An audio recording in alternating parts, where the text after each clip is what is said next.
Like, you don't want to bite off more than you can chew.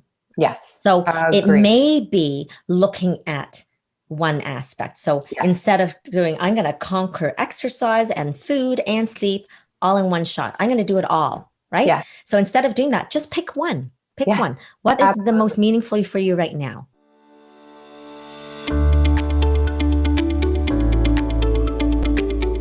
Welcome back to another episode of Embrace You First.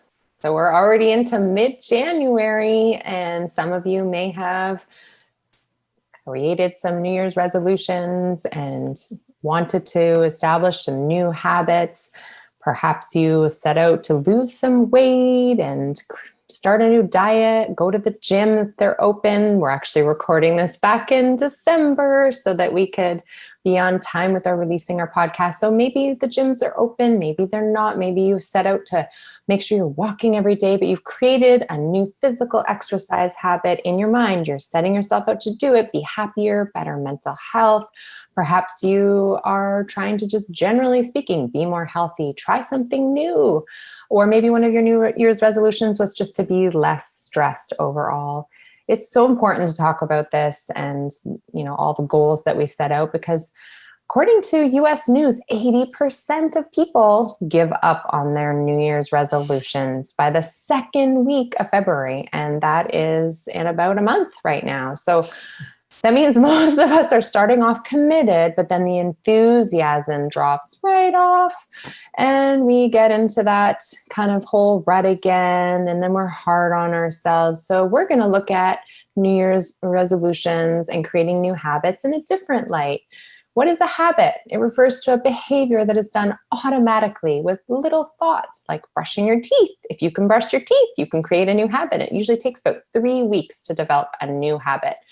Automatic responses to a specific situation is basically the definition of a habit, right? So it's like something that we've created, we're doing automatically, and there's no thought into it anymore. And so we're always trying to develop new habits. And just as much as it is sometimes challenging to break a habit, perhaps like quitting smoking, sometimes it's hard to create a new habit. But we're going to try and figure out ways to make this a little bit easier for you, and so that you can kind of just be really proud of yourself for all the little things you don't even realize that you are doing, and how to find strategies on how to create new habits. Right, Mary?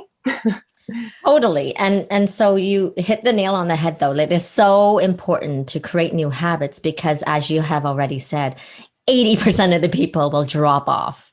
And so we want to dig deep as to why are we dropping off? And, how can we form those new habits really in a tangible way that's doable so that it can be sustained? And so going back to what is habit, habit forming, out of the European Journal of Social Psychology, Lally and her colleagues wrote this in 2010, and it provides the assumption that repeating a behavior in a consistent setting, meaning there's environmental cues, can help increase that automaticity, like making it automated so that you're not thinking like it's effortful.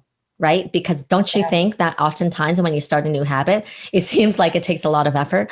Oh my gosh, I don't feel like going out for a run, especially in the middle of winter. Right?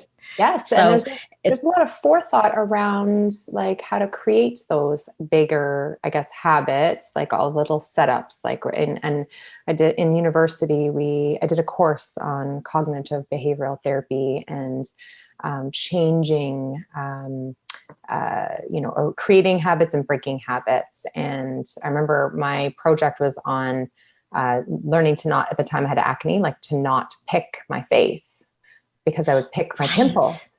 And because, I had polycystic ovary syndrome, so I had lots of testosterone, lots of acne. And so there was so many little things that you had to do to prevent yourself, or for me to stop doing that habit. So even just turning off the lights when I'm brushing my teeth, and standing a foot away from the mirror, and then having my friends snap my wrists and for a little elastic band on my wrist when I was in class if they saw me picking. And so all these things, because when you have a feet, you're feeling like there's a pimple, you're gonna, you feel like you want to pick it if you have that habit. Yes. So in order to break it, there's all these little cues, and then eventually, guess what? It worked. So it's Wow. like Okay, wait. ways. Mm-hmm. I have to cut him. What the heck?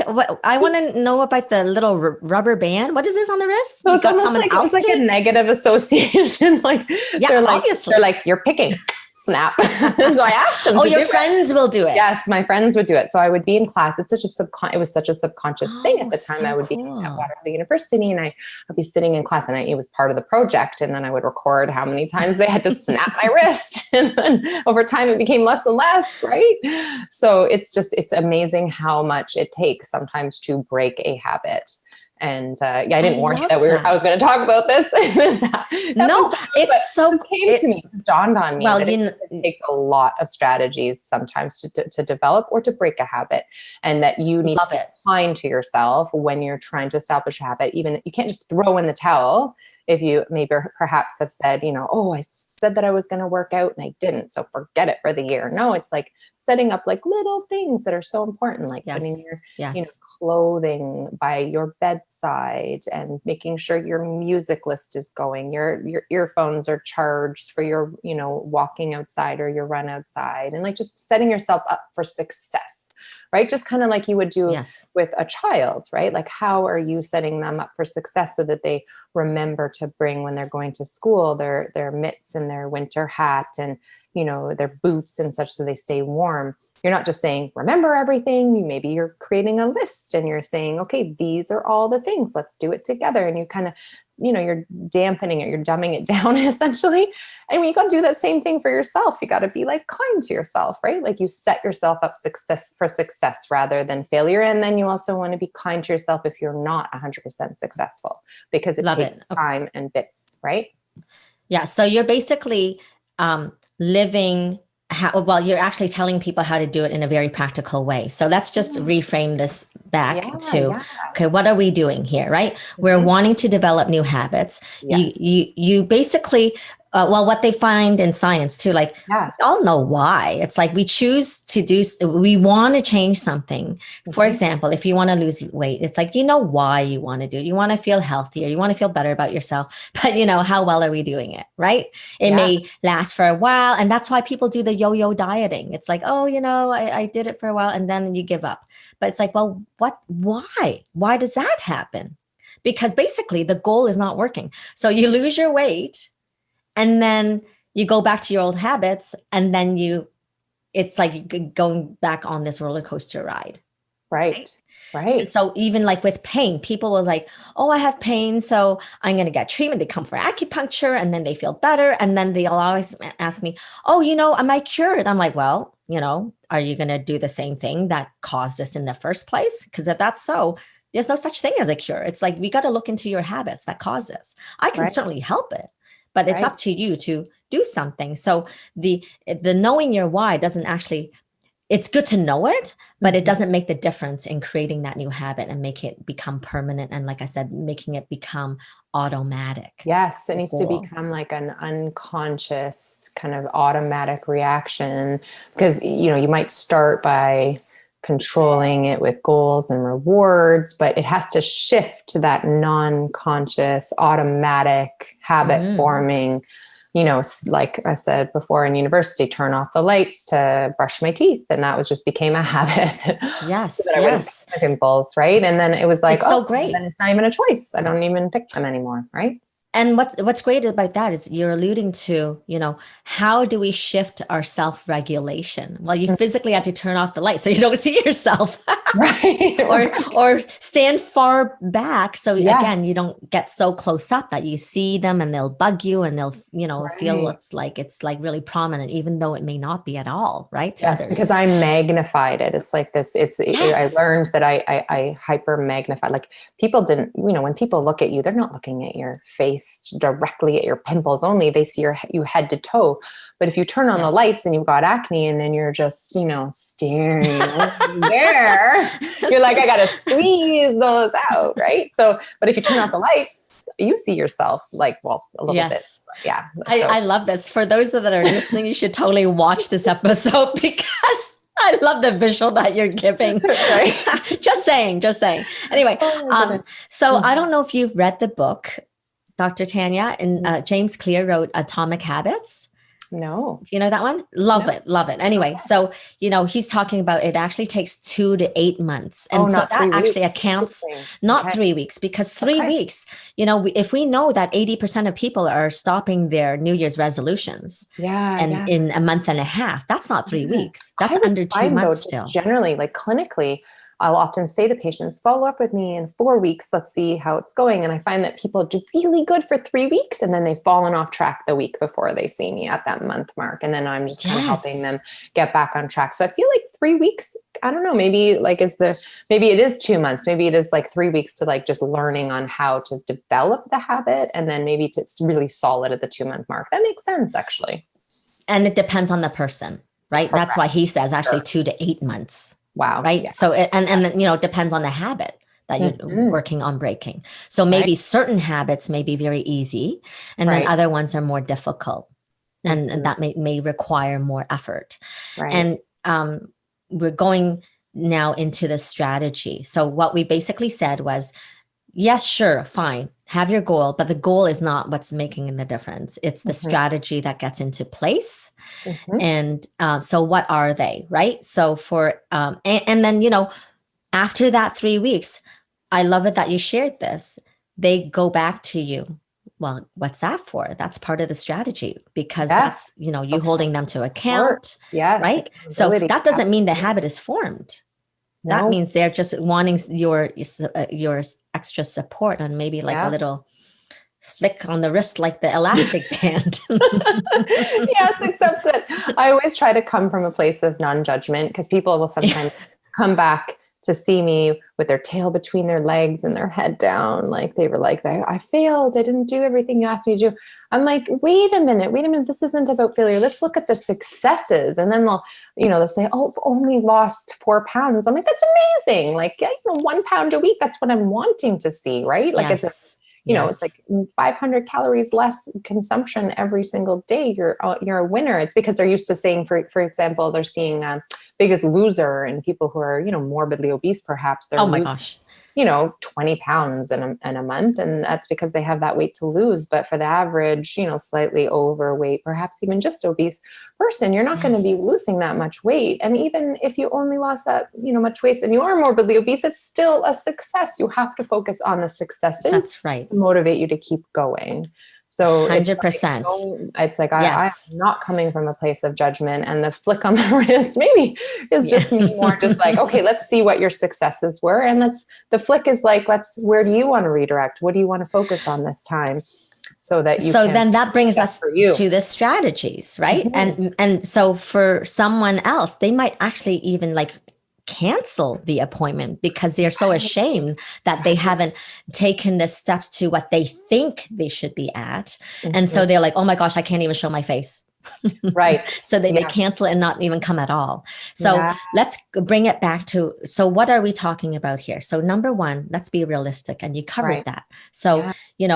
you don't think that, oh my gosh, I'm going to lose 5 pounds per week. That would be kind of like crazy. Mhm. You might lose 5 pounds the first week, potentially, depending on how much weight you have to lose, but you don't want to hold on to that expectation as being the next. And being Exactly. realistic also comes with like kind of find a way that, yeah, like just finding like what are your mini successes going to be like, and be okay with even just doing the goal, like, or doing the habit, because even if you have no outcome, your body's shifting, your mindset is shifting. Maybe you've just read what I've asked you to do, right? Like and you're creating habits. It's the actual effort into it that matters more than the end outcome, because we're Yes. all on journeys, right? Yes. And the Yes. journey matters more than the Absolutely. end goal. So be Yes. I realistic. love that.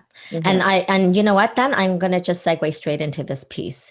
So Mm-hmm. some people, whatever the goal is, they may, after 3 weeks, actually see no results, like Exactly. And no, that and, is and okay. They and might that not is totally okay. So see it. yeah, so we need to address this, because what happens Yes. is, transformation occurs with little things done consistently over time. So That's right. sometimes you actually, at 3 weeks, you still haven't reached that threshold. So James Clear, back to the atomic book that I'm talking about, Yeah. Atomic Habits. So he Mm-hmm. was talking about, giving the example of, when you have this giant let's say ice cube. I'm kind of, straying from his example. But if you have an ice cube and you need to heat it up at a certain degree before it all melts, right? So when you're coming from, let's say, a cold temperature, and then you slowly bring the temperature up, you're going to see that for the first while, nothing happens and it looks like nothing is happening. But as you gradually increase that temperature 1 degree at a time over time, at some point, it's going to hit the threshold and it's going to start to melt. Yeah. So it's no different with your habit.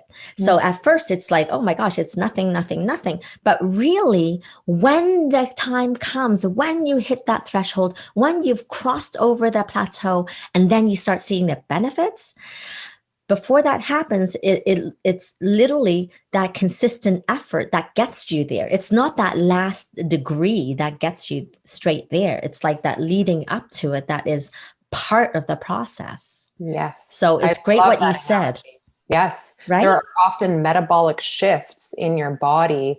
You would see, like if you were to be measuring your blood, let's say you're fasting blood sugars every day and your cholesterol, you would see a shift in the metabolic parameters before you actually see perhaps the weight come off, So for some people, they're just very visual and they want to see results, or they might see an energy shift. So there are results. It's like finding ways to even point out to people, like, look, these are the things you are seeing. You're sleeping better. Which is huge, because then your leptin, your hunger hormones are going to come down. Yes. If you're, working to drop weight, for example. So you got to look at the successes around the habits that you are forming, and the fact that you're even like making the efforts. It's the tools and the strategies and the habits, like it's the effort that you're putting in that matters more, because eventually once you meet your end goal, then you got to maintain that end goal too, right? Yes. So it's like, if you can't just let go of it. So it's like creating those habits so that then it's just unconscious. And then you're in your maintenance mode once you've reached your goal, and you're not thinking about it as being a habit anymore, because it's the habit. Right? Exactly. So then let's bring it back to, how do we create that habit? So there's so number one is being realistic. And secondly, it's about the planning, the preparing, the scheduling. So do you want to add to that then about this planning, preparing, scheduling? So if it comes to exercise, as I mentioned, put your workout clothes by your bedside. So the first thing you do is roll out of bed and put on your workout gear and put on your running shoes or your snowshoes if it's winter time and your goal is to get outside. If your intention is to be out in nature and peaceful, great. But if you want some happy music playlists to kind of get you motivated when you're out there, have your earbuds charged, have an app that kind of guides you perhaps to walk, like a walking app. If you like apps, Couch to 5K, if you're learning to run, and you want to do it safely, and it's like strategies, like having a little coach in your ear. So you want to plan for success, because if perhaps you just kind of go out and you don't have necessarily a goal in mind, it might kind of just seem a little bit like, strategy does help, because then you've got like little miniature goals that you're setting yourself, and you're increasing it each time, either through an app or maybe perhaps with your own goal setting in a journal. Food prep is key, right? So if you're trying to make nutrition habit changes, it's really important to food prep your healthy carbohydrates and make sure you've got shopping lists going. So it's like all about preparation, scheduling, when to shop, when to food prep. If it's maybe perhaps you're trying to create a better schedule around sleep, maybe getting your phone to remind you that it's time to go to bed now. And, and maybe you're making sure that you have in your schedule time in the morning for mindfulness or a workout. You got to shift yourself back a little bit at night. So you go to bed earlier to give yourself that time in the morning, and cutting off the technology at night. So it's like planning, preparing, scheduling ahead of time so that you have strategies to make the habits work. And then to add into this, because as I hear you saying this, right, it's great for a type A personality because we just want to dive in and do it all, right? But again, it may not be sustaining because it's like, oh my gosh, there's so much, and it becomes more effortful. Correct. So really, you might want to just, you want to chew, you don't want to bite off more than you can chew. Yes. So it may be looking at one aspect. So Yes. instead of doing, I'm going to conquer exercise and food and sleep all in one shot, I'm going to do it all, right? Yeah. So instead of doing that, just pick one. Pick Yes. one. What is the Absolutely. most meaningful for you right now? Right. Right? Right. And So, Tanya, I actually loved what you said about setting out your clothes, because I don't think about it. And so, because I shifted, I don't even know how long ago now, but a couple of months, where I've changed my habit totally, because I went from going to sleep later to now waking up at 5 a.m. So that's my me time. And so to have me win, what I'll do the night before, I actually set out my clothes in the bathroom, because if I don't, I'm like, oh, I don't want to wake my husband up. I don't want to wake my kid up. So I have it all ready. So it's like, I don't have an excuse. It's like, I go to the toilet, I sit there and I see my clothes. yeah. So it's like, I don't have to think. It's there. Like, oh, I guess I have to put this on now. Totally. The worst is when you're trying to match socks at like 5 o'clock in the morning. You can't find, you're like, where's the other sock? And so oh my gosh. Okay. Right? I have to tell you guys, I have to tell you something. I have like opened up my world, because I see women or young people wearing mismatched socks. And I'm like, oh, that's kind of cool. Well, I was never that person until 2 weeks ago. It was early morning. And I'm like, oh my gosh, I'm like, wait a minute, people wear mismatched socks. Because I found one sock and then I found another sock. And I'm like, I'm just going to go ahead and wear them because I don't want to turn on the lights. Right. So set a fashion trend, Mary. Totally. And I do it all the time. We're totally off tangent. Yes, we are. So it's that's part of being realistic. It's okay to wear mismatched socks in order to support a workout, right? Yeah, that's right. So thank you. Yes. Thank you. So it wasn't off of left field. No, absolutely not. So setting out your workout clothes as a little habit. But what I was going to say is, I was creating this lecture for a hospital in Israel for surgeons there's like, unfortunately, like a higher suicide rate amongst the surgeons than normal. And I was going to fly there before COVID hit to do this talk. So they were inviting me to do this talk, and it was, and as I was doing the research, I recognized, like, because I was wanting to make sure it's like, the surgeons are going to listen, so they need the evidence behind it. And it showed that you can actually, the research showed that you can actually develop multiple habits all at once. You don't have to necessarily do one. So because I was wondering, like, am I overwhelming my patients by saying, here's your health goals at the top and your nutrition goals and your exercise goals and your sleep goals? And what I find is that even if you have little goals amongst each category, that they all feed into each other, right? So if you're making like little nutrition goals, you have a little more energy. If you're going to bed a little bit earlier and you're doing a transition to sleep, you're getting up, and it's like all feeding into the other. So it's okay if you want to be like at the type A that does it all. But what you don't want is is to have the like hold on or to be attached to the fact that you have to be perfect with the attempt, right? So it's just do what you can. I love it. And these are great points, and so valid too, because, if it is, oh gosh, I'm going to exercise more.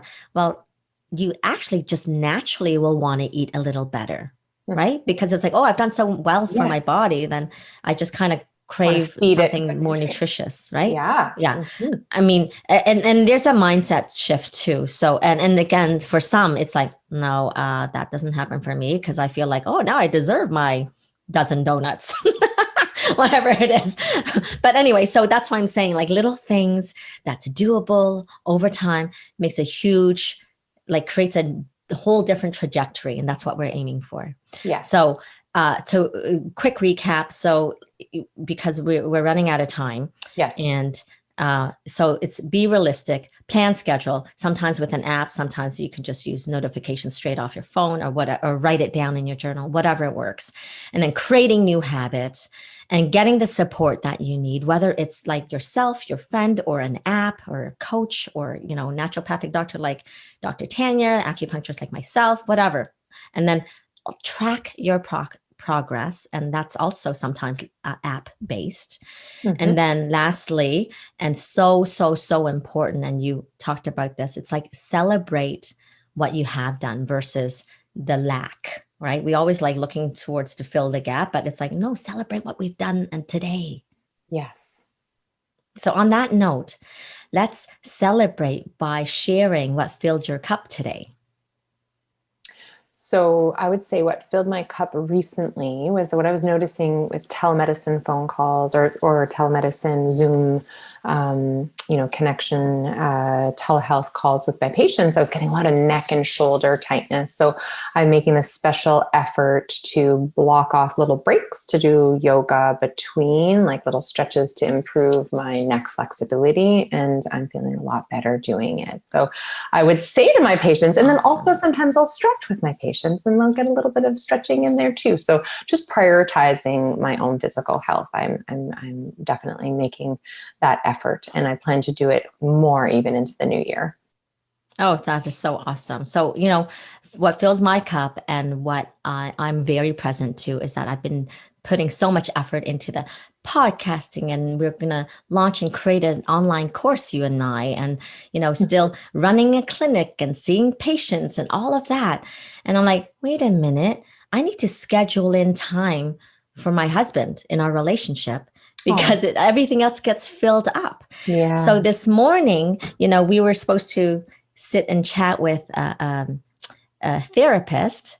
And I thought, that's a great thing to do. And the guy actually emailed last minute and says, so sorry, I'm sick. I can't do it. So, and then it's like, okay, do we just go straight into work? I'm like, kale, no. That's my new thing. Kale, no. Kale, no. Kale, the vegetable. Kale, the vegetable. Kale, no. We're going to spend that time. We have an hour. Why don't we connect? Why don't we do a plan? Why don't we share? And that's what we did. So that totally filled my cup. Sweet. Love it. Amazing. So, thank you. Yeah, no, absolutely.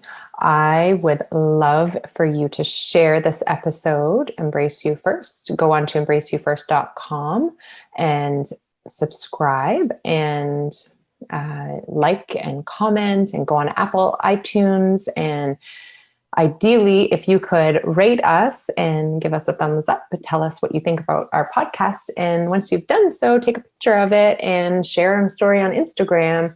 And as we did last month, we chose a winner who then won 30 minutes with us for a free visit. So we would love for you to build up our following so we can add this or share this amazing information with as many people as possible.